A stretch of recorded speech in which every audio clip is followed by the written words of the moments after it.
A'udzu billahi minasyaitonir rajim. Bismillahirrahmanirrahim. Assalamualaikum warahmatullahi taala wabarakatuh. Alhamdulillahi rabbil alamin. Wassalatu wassalamu ala asyrafil anbiya'i wal mursalin wa ala alihi wa sahbihi ajma'in. Subhanaka la ilma lana illa ma 'allamtana innaka antal alimul hakim. Allahumma arinal haqqa haqqan warzuqna ittiba'ah wa arinal batila batilan warzuqna ijtinabah. Allahumma arinal asya'a kama hi. Allahumma zidna ilma warzuqna fahma. Allahumma warzuqna fahman nabiyyin wa hifzal mursalin wa ilhamal malaikatil muqarrabin. Rabbi yassir wa la tu'assir, Rabbi tammim bil khair, la haula wa la quwwata illa billahil aliyyil azim. Ilahi anta maqsudi wa ridhaka matlubi, a'tini mahabbataka wa ma'rifatak. Amma ba'. Alhamdulillah, syukur kita kehadrat Allah Subhanahu wa taala di atas pertemuan ini. Pertamanya, terima kasih kepada Imam 1 dan Imam 2 PPMJ Jajahan Pasir Putih. Saya Muhammad Azman bin Muhammad Nur Elias Ismail dari Jajahan Pasir Putih. Pada pagi ini ingin menyampaikan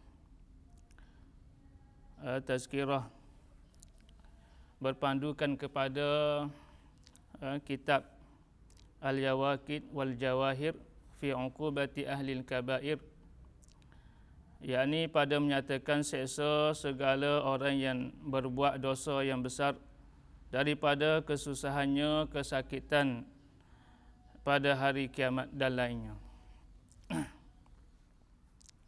Yang diterjemahkan pada kitab Asy-Syaikh Abdul Wahab Asy-Sya'rani daripada bahasa Arab kepada bahasa Melayu oleh Al-Alim Asy-Syaikh Muhammad Ali Ibnu Abdul Rasyid bin Abdullah Al-Jawi Al-Qadi As-Sumbawi, ghafarallahu lahu wa liwalidihi. InsyaAllah kita akan sambung perbicaraan kita pada bab yang pertama, iaitulah berkenaan dengan seksa orang yang meninggalkan sembahyang. Qala musannifu rahimahullahu ta'ala wa nafa'ana bi'ulumihi fid darin amin. Al-babul awal fi uqubati tarikis shalah. Ini bab yang pertama pada menyatakan seksa orang yang meninggalkan sembahyang.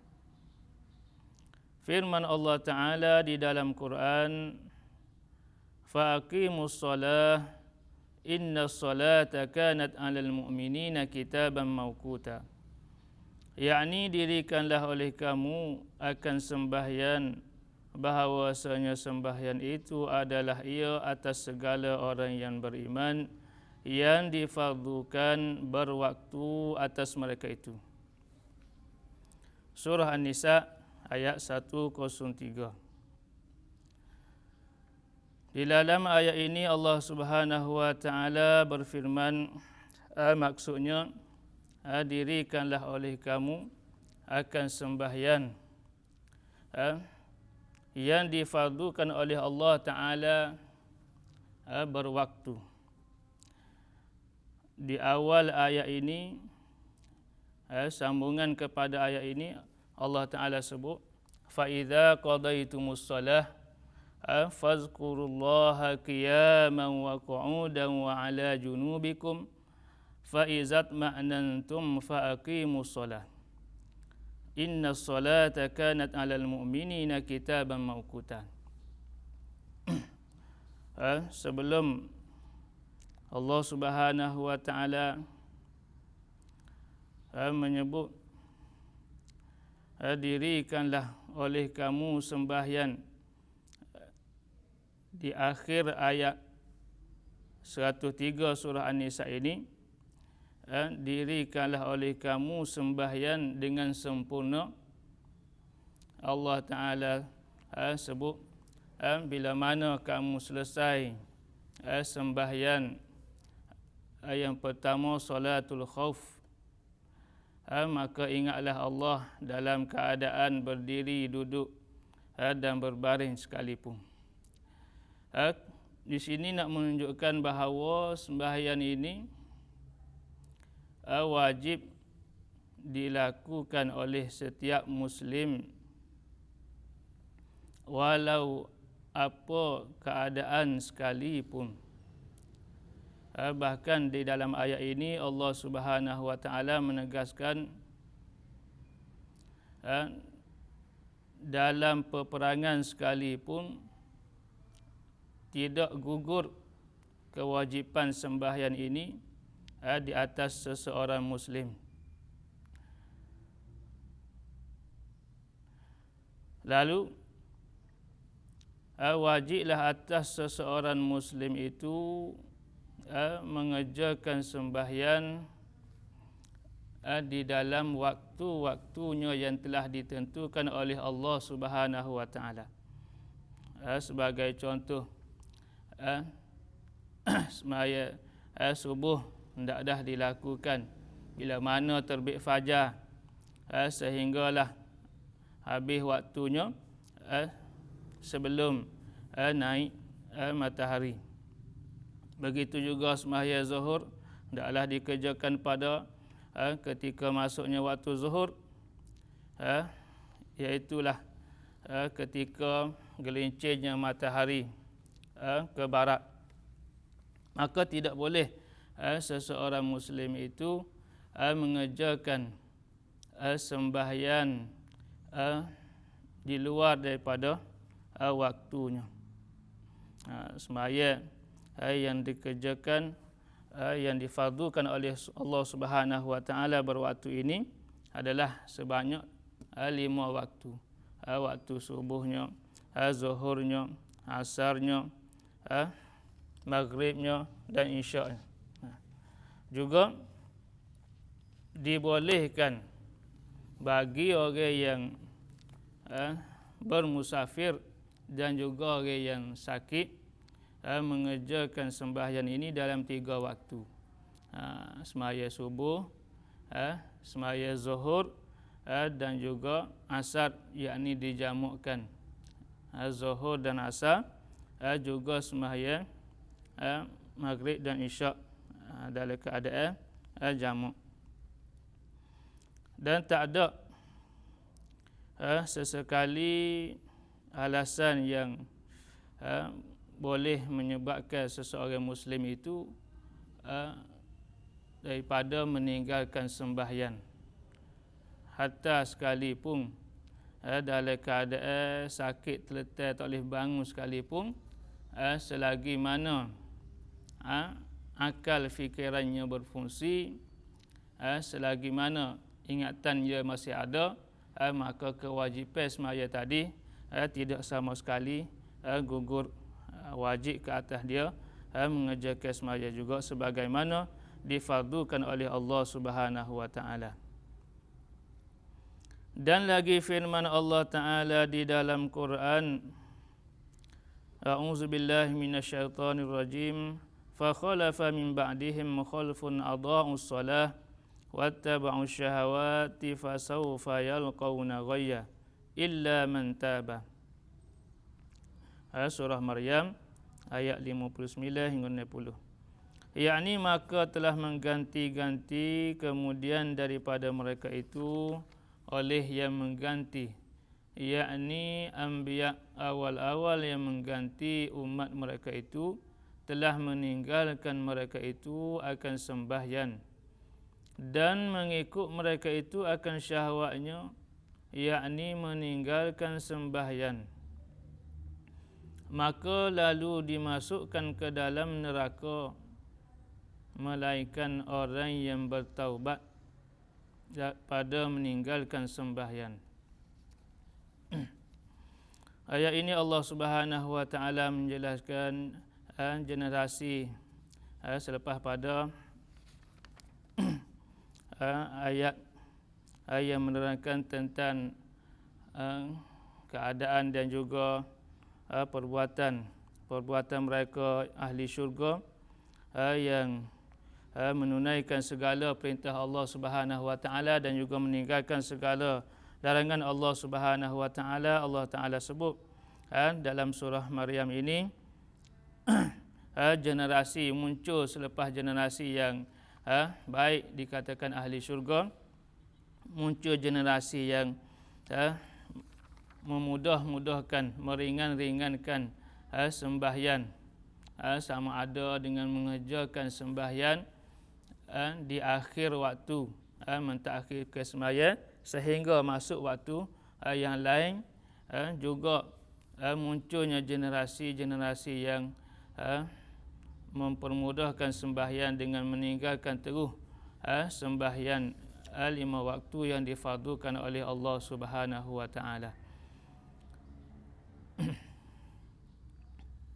Bila mana seseorang itu bermudah-mudah dengan kefarduan sembahyang, maka kefarduan yang lain mudah lagi bagi mereka untuk meninggalkannya.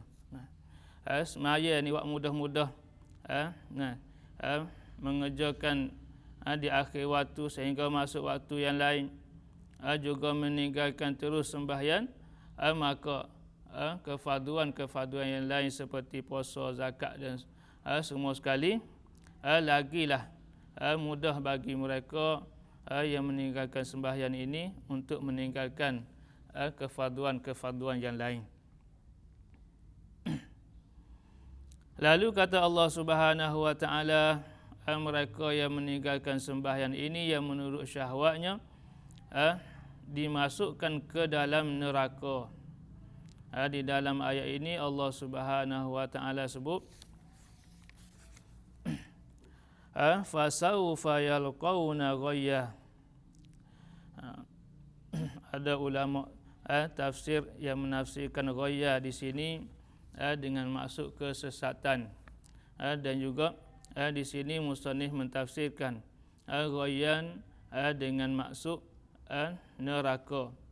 Neraka ghayyan yakni nama sebuah lembah dalam neraka Jahannam ataupun sungai di dalam neraka Jahannam, letaknya sangat dalam dan baunya sangat busuk, yang berisi nanah dan darah.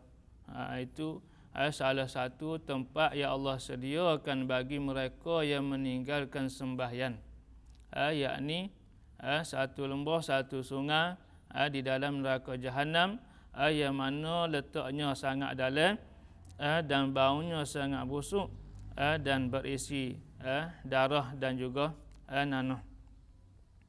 Melainkan kata Allah Ta'ala orang yang bertaubat pada meninggalkan sembahyang. Melainkan orang yang benar-benar bertaubat kepada Allah Subhanahu wa Ta'ala, serta diqada sembahyang yang ditinggalkannya, maka tiada dimasukkan ke dalam neraka. Serta diqada sembahyang yang ditinggalkannya. Jadi bagi seseorang yang pernah meninggalkan sembahyang, maka cara untuk kembali kepada Allah Subhanahu wa taala, cara nak bertaubat kepada Allah Subhanahu wa taala, mestilah disertai dengan mengqada solat-solat yang ditinggalkan sebelum ni. Mesti wajib bagi dia qada semaya yang ditinggalkan. Ini mengikut pandangan jumhur ulama. Dan walaupun ada juga pandangan yang mengatakan tidak wajib qada, itu pandangan yang ditolak oleh jumhur ulama. Jumhur ulama keempat-empat mazhab mewajibkan qada bagi mereka yang telah meninggalkan sembahyang, sama ada tinggal dengan cara sengaja ataupun tidak sengaja. Cuma dipersisihkan oleh ulama, orang yang tinggal dengan sengaja wajib dia qada dengan segera. Orang yang tinggal dengan tanpa sengaja, maka dilonggarkan sedikit qada dia. Dan lagi firman Allah Ta'ala di dalam Quran, fawailul lil musallin alladhina hum an salatihim sahun. Yakni maka dimasukkan Allah Ta'ala ke dalam neraka yang adalah mereka itu lalai dan lupa, yakni ditinggalkan akan sembahyang. Allah Ta'ala sebut di dalam surah Al-Ma'un ayat 4 hingga 5, fawailul lil musallin, neraka wil bagi orang yang meninggalkan sembahyang, alladzina hum an salatihim sahun, orang yang lalai di sini orang yang meninggalkan sembahyang secara sengaja. Orang yang tinggalkan sembahyang secara sengaja.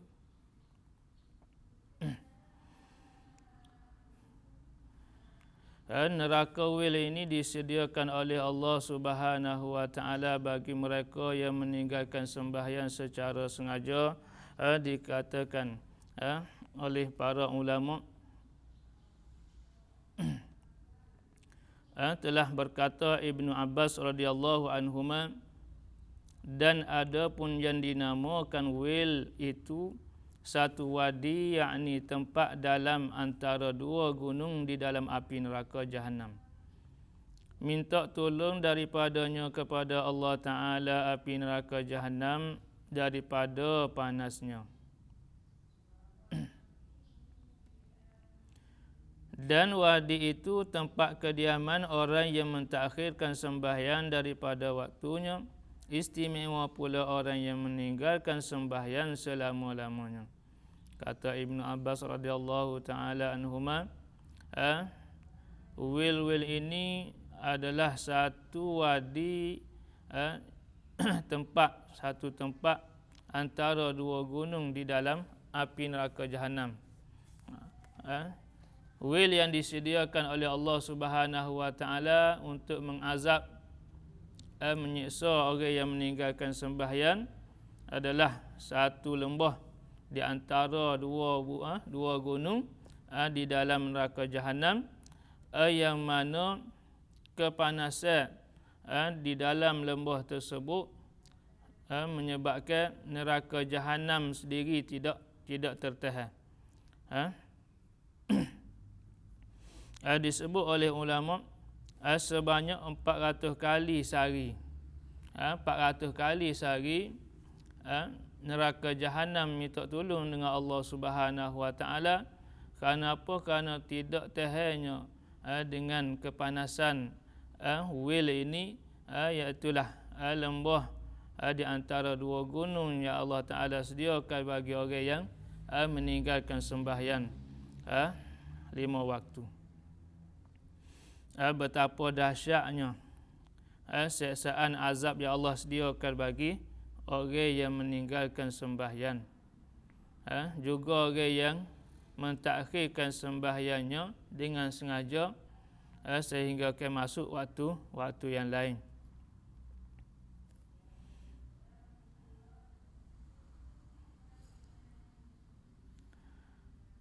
Inilah seksanya orang yang meninggalkan sembahyang, yang demikian disebutkan di dalam Quran dan beberapa ayat Quran yang lain daripada itu.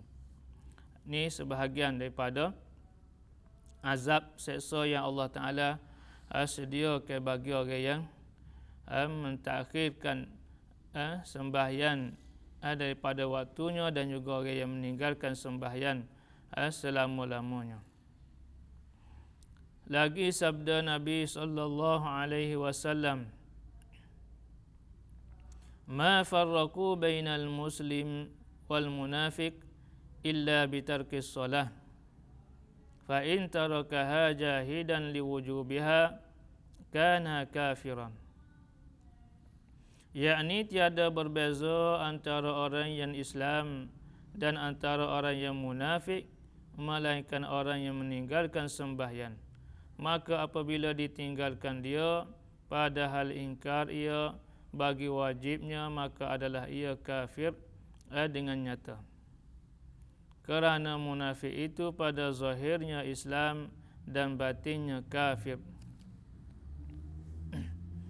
Di dalam hadis ini Rasulullah sallallahu alaihi wasallam menyebut tiada beza antara orang Islam dan juga orang munafik, orang kafir. Hanyalah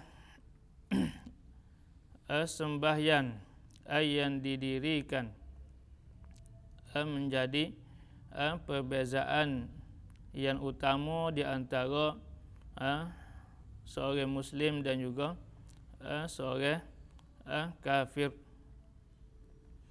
Lalu sekiranya seseorang itu meninggalkan sembahyang, maka seolah-olah tak ada beza, tak ada dinding pemisah antara seseorang Muslim itu dengan seorang kafir.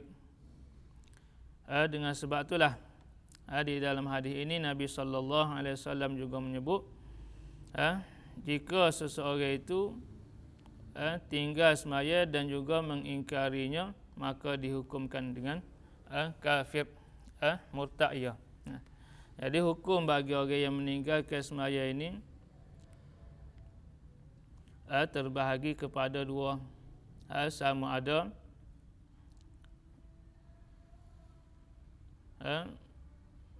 pertamanya dia tinggal dan juga ingkar.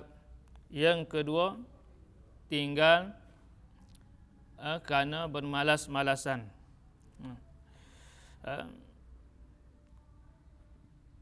Sekiranya seorang Muslim itu tinggal kerana malas, maka tidak dihukumkan kufur. Dan sekiranya seorang Muslim itu tinggal semaya dan juga mengingkari kewajipan kefarduan sembahyang, maka dihukumkan dengan kufur.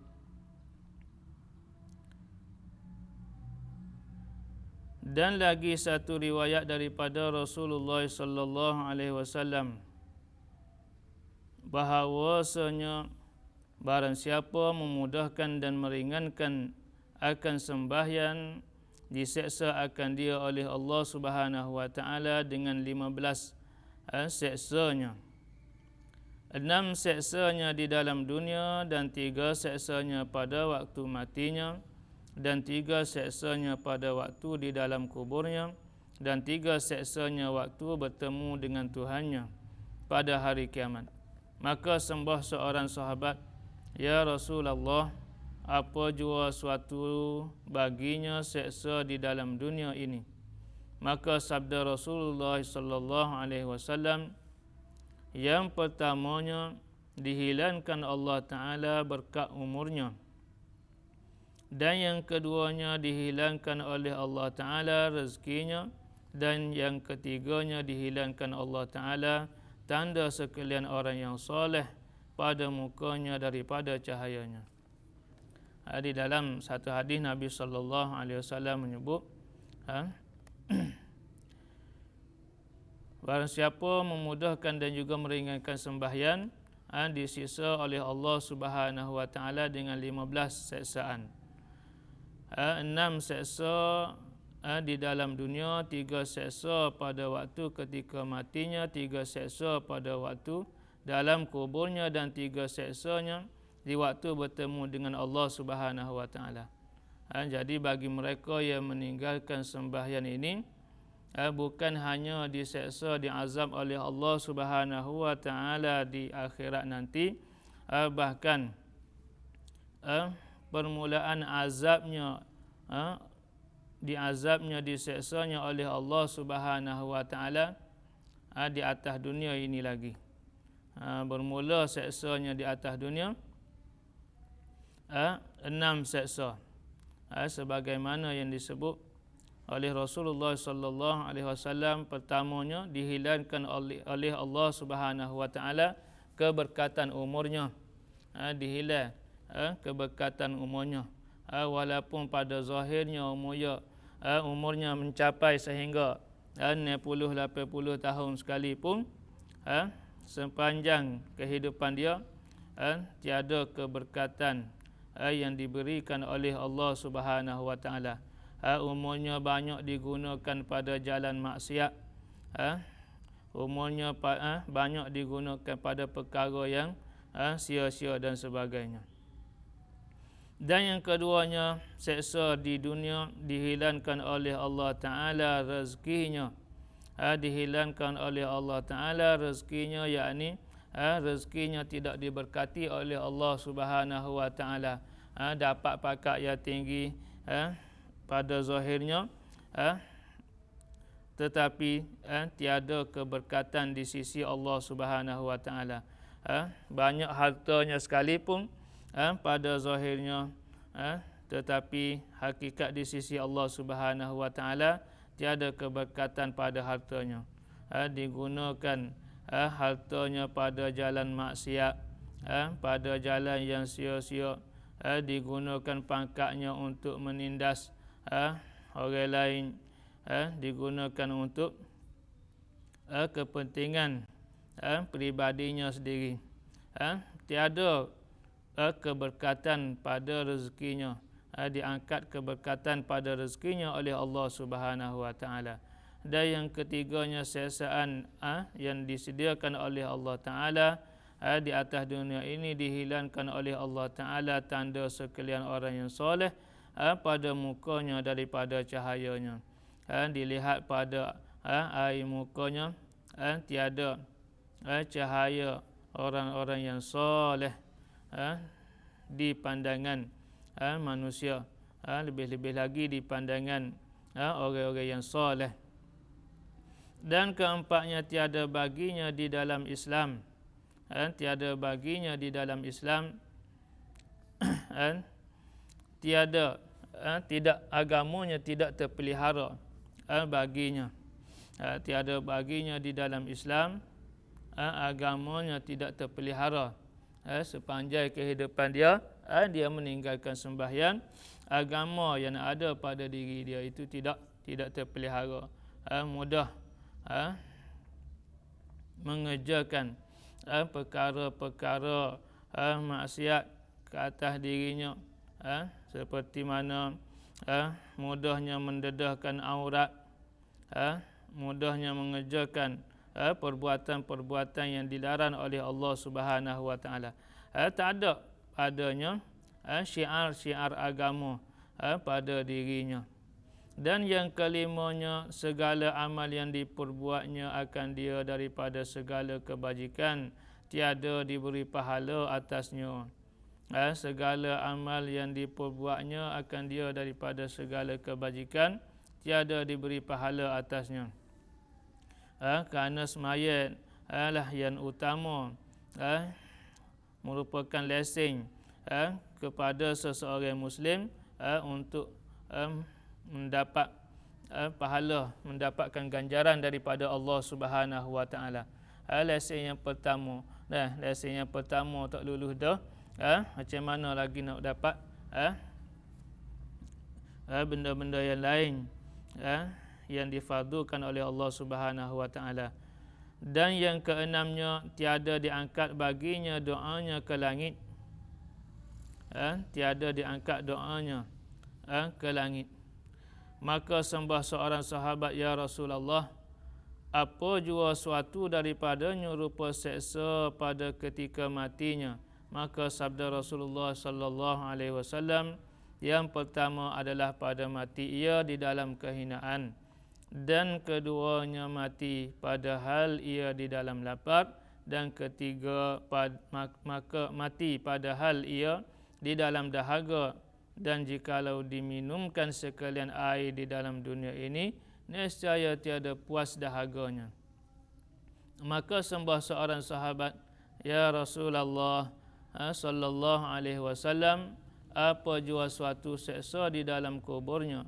Maka sabda Rasulullah sallallahu alaihi wasallam, "Yang pertama disempitkan oleh Allah Taala akan kuburnya, dan yang keduanya digelapkan oleh Allah Taala atasnya akan kuburnya, dan yang ketiganya disuruhkan dengan dia akan suatu malaikat menseksa akan dia di dalam kuburnya hingga hari kiamat."